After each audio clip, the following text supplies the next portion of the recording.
The Holy Gospel according to Mark, the 7th chapter. Glory to you, O Lord. Now when the Pharisees and some of the scribes who had come from Jerusalem gathered around Jesus, they noticed that some of his disciples were eating with defiled hands, that is, without washing them. For the Pharisees and all the Jews do not eat unless they thoroughly wash their hands, thus observing the tradition of the elders. And they do not eat anything from the market unless they wash it.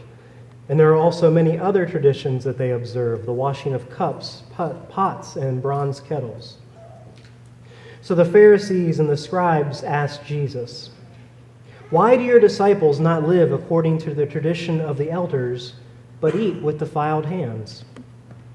Jesus said to them, "Isaiah prophesied rightly about you hypocrites, as it is written, 'This people honors me with their lips, but their hearts are far from me. In vain do they worship me, teaching human precepts as doctrines. You abandon the commandment of God and hold to human tradition.'" Then he called the crowd again and said to them, "Listen to me, all of you, and understand.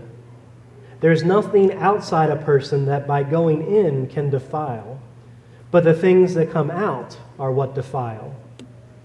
For it is from within, from the human heart, that evil intentions come: fornication, theft, murder, adultery, avarice, wickedness, deceit, licentiousness, envy, slander, pride, folly.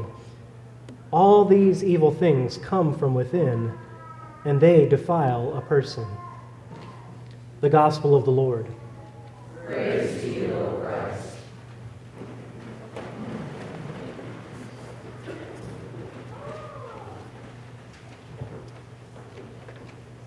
So I'm sure many of you recall hearing about the baseball trip that this church took 2 weekends ago to see the Springfield Cardinals play. We've been advertising it for a while, and you probably know this is the third year we've gone. It's always been a different time of the day that we've gone. Once it was in the evening, once it was right after church. This year we were supposed to have time to go home and change clothes and grab lunch and come back for a 4 o'clock game, right? Well, if you were here that Sunday, you know that the night before we received that email after 8 p.m. telling us that the game had been moved from 4 p.m. to noon. Which at that point, we scrambled. Luckily, we had a great bus driver. He was more than accommodating and more than happy and available to be here earlier than planned. He didn't know why we weren't leaving any earlier than we were. Kept trying to say worship. And almost everyone who signed up was able to go and change their plans. So besides some of you probably being annoyed that we didn't end service early, things seemed to work out. In fact, we were going to be late to the game, but because of a rain delay, the game didn't even start until after we arrived. But unfortunately, more rain came, and it ended the game halfway through, so we didn't get a full game. But anyway, okay, so all of that is to say that in one of those announcements that we received sharing about the time change for the game, I read something in there that got me thinking. The Springfield Cardinals general manager said this. It was posted on their Facebook page. "While we are always thinking about what is best for our fans and are constantly taking their needs into the highest consideration, one of our primary functions is to help the St. Louis Cardinals win in whatever way that we can." All right? So, there's another piece of this puzzle. If you didn't know, the day we went to the game, there were 3 big birds from the St. Louis Cardinals who were rehabbing and playing in Springfield. Okay, first off, do they really call them big birds? I mean, that's what the usher at the stadium told me. I thought, well, I should have brought my kids. Big birds here. But secondly, this is literally the most I've ever learned about baseball. Okay, I'm not admittedly the biggest sports fan in any way. I watch sports, but it's not really my thing, if you haven't figured that out. Which is probably why I heard this press release a little differently than others might have.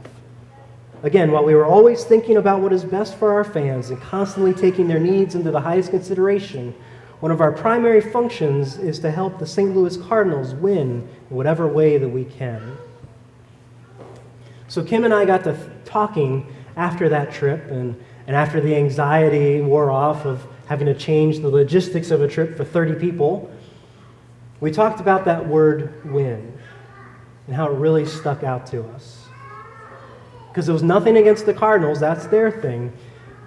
But the question for us was, how often do we try to win by whatever means necessary in this world?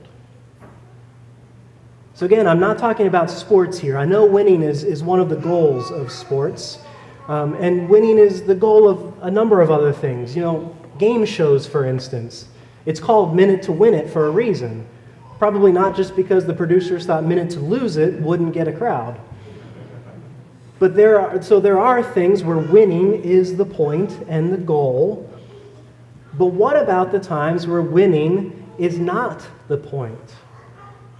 Especially in the way that how we think about winning, with winners and losers. But yet, we still do everything in our power to make it the point. Whether we use that word or not, it feels like that so much of what we do is an attempt to win at life. I think you've all heard it. Before we die, we're supposed to have worked to the top of the ranks of our dream job. We're supposed to have a full retirement account. We're supposed to be driving the nicest car. We're supposed to have that dream home with every amenity. If you have children, you're supposed to have both a boy and a girl, and they're supposed to be great at sports and on the honor roll. We're to be devout and studious Christians in whatever we do. This list goes on and on and on. It's a list of priorities that we've created for ourselves or that we've been taught by this world that need to be important. But so often, while those intentions can be good, the way we talk about them are about us winning. And one of the biggest problems with the way we talk about that is because if we don't win, we lose. We don't want to lose. I get that. But what do we think we would lose? I think we've convinced ourselves that we would lose, access to heaven. I think we've convinced ourselves that we would lose God's love, or we would lose the approval of those around us, or we would lose the satisfaction and accomplishment of living the good life. But again, we need to pause, because it's not that those things or striving to achieve those things are inherently bad in themselves. Think of what we heard in the gospel this morning. The religious leaders were stuck in their traditions, and when they encountered this new religious leader, Jesus, whom everyone was suddenly following and whom they've come to check out and follow, and they noticed that his disciples were not following those important traditions, they were angry with Jesus. They wanted to know why these quote-unquote religious people weren't doing what they believed to be religious. So Jesus' reply to those critics, from what we heard, was not to say to get over those traditions and those traditions are bad and those kinds of things. His response was more about why. Why are you stuck on following them? Are they from God, or are they your own, human of origin? Does following those traditions make you feel as though you are better than everyone else, or that God looks more favorably upon you because you do them? So are we doing things in our life because they make us feel as though we win because we do them?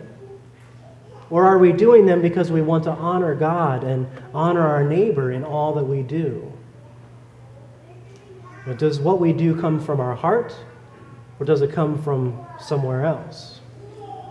Why do we do what we do? So that was one reminder for me that came from this experience of this baseball trip. The other thing, reminder for me, was a reminder for self-reflection for myself when it comes to things that don't always go my way. So what are my heart's intentions for myself, and what are my heart's intentions for those around me, both nearby and all around the world? As you can probably understand, I was a little upset and a little annoyed when they changed this game, something that we had paid money for and we had spent a lot of time planning for and organizing.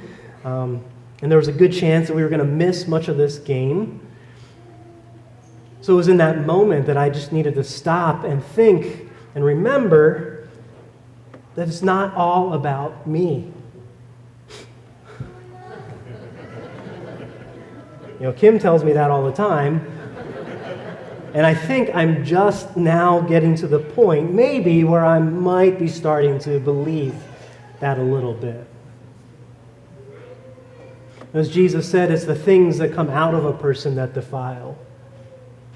I know we know it, but it should be a constant reminder for us to monitor our heart and to keep an eye on those things that come out of us. Not in a medical before you flush kind of way, but in a way of keeping track of our own words and our actions. Why are we doing what we do? Are we treating ourselves and are we treating others the way that God would want us to?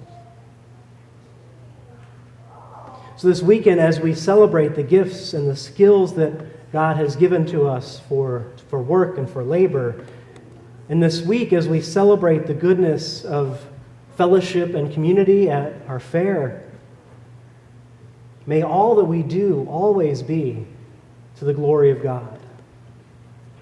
Because when it comes to winning, if we are truly concerned about that, the good news is that really we've already won. We've been named and claimed as God's beloved children. And there is no better news than that for us. Thanks be to God. Amen.